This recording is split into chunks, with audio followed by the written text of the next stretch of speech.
Kolosas, 2 kabanata. Nais kong malaman ninyong gayon na lamang ang pagsisikap ko para sa inyo. Gayon din para sa mga taga-Laodicea at sa lahat ng hindi pa nakakakita sa akin ng personal. Ginagawa ko ito upang palakasin ang kanilang loob at upang mabuklod sila sa pag-ibig. Sa gayon, mararanasan nila ang ganap na pagpapala ng tunay na pagkaunawa at kaalaman tungkol sa hiwaga ng Diyos na walang iba kundi si Kristo. Sa pamamagitan niya, nahahayag ang lahat ng nakatagong kayamanan ng karunungan at kaalaman ng Diyos.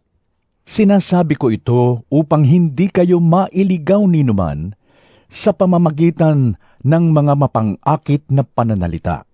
Kahit na wala ako riyan, kasama naman ninyo ako sa Espiritu, at ako'y nagagalak sa inyong maayos na pamumuhay at matibay na pananalig kay Kristo. Yamang tinanggap na ninyo si Kristo Jesus bilang Panginoon, mamuhay kayo na may pakikipag-isa sa Kanya. Magpakatatag kayo at isalig ninyo sa Kanya ang inyong buhay. Magpakatibay kayo sa pananampalatayang itinuro sa inyo at lagi kayong magpasalamat sa Diyos. Mag-ingat kayo upang hindi kayo mabihag ninuman sa pamamagitan ng walang kabuluhang karunungan at pandaraya na ayon sa mga tradisyon ng mga tao at mga alituntunin ng mundong ito, at ang mga ito ay hindi ayon kay Kristo. Sapagkat ang buong kalikasan ng Diyos ay na kay Kristo sa Kanyang pagiging tao. Kaya't nalubos ang inyong buhay sa pamamagitan ng inyong pakikipag-isa sa Kanya, na Siyang nakakasakop sa lahat ng kapangyarihan at pamamahala.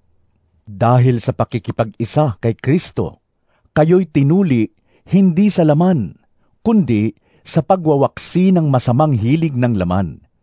Ito ang pagtutuling mula kay Kristo. Sa pamamagitan ng bautismo, nailibing kayong kasama ni Kristo at muli rin kayong nabuhay na kasama niya dahil sa inyong pananalig sa kapangyarihan ng Diyos na muling bumuhay sa Kanya. Kayong dating patay dahil sa kasalanan, kayong mga hintil na hindi saklaw ng pagtutuli ayon sa kautusan, ay binuhay ng Diyos na kasama ni Kristo. Pinatawad niya ang ating mga kasalanan at pinawalang bisa ang lahat ng naisulat na alituntunin laban sa atin, pati ang mga pananagutang kaugnay nito. Pinawi niya ang lahat ng ito nang ipako siya sa krus. Sa pamamagitan ng kanyang kamatayan sa krus, nilupig niya ang mga pinuno at kapangyarihan ng sanlibutan. Ang mga ito'y parang mga bihag na kanyang ipinarada sa madla bilang katunayan ng kanyang pagtatagumpay. Kaya't huwag na kayong magpapasakop pa sa anumang alituntunin tungkol sa pagkain o inumin, tungkol sa mga kapistahan, sa bagong buwan o sa araw ng pamamahinga. Ang mga ito'y anyo lamang ng mga bagay na darating. Ngunit si Kristo ang katuparan ng lahat ng ito. Huwag kayong magpapatangay sa mga nagpapakita ng maling pagpapakumbaba at sumasamba sa mga anghel. Ipinagmamalaki nilang sila'y nakakahigit sa inyo dahil sa kanilang mga pangitain. Ngunit ang totoo, nagyayabang lamang sila, dala ng kanilang isipang makalaman. Hindi sila nagpapasakop kay Kristo na siyang ulo at may kapangyarihan sa buong katawan. Nakaugnay sa Kanya ang mga bahagi nito sa pamamagitan ng mga kasukasuan at mga litid. Siya ang nangangalaga at nagpapaunlad sa buong katawan ayon sa pag-unlad na ninanais ng Diyos. Namatay na kayo, nakasama ni Kristo, at hindi nasakop ng mga alituntunin ng mundong ito.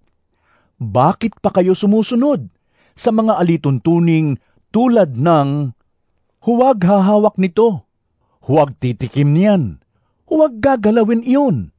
Ang mga ito'y utos at katuruan lamang ng tao at nauukol sa mga bagay na nauubos kapag ginagamit. Sa kaanyuan, parang ang ayon sa karunungan ang ganoong uri ng pagsamba, pagpapakumbaba, at pagpapahirap sa sariling katawan.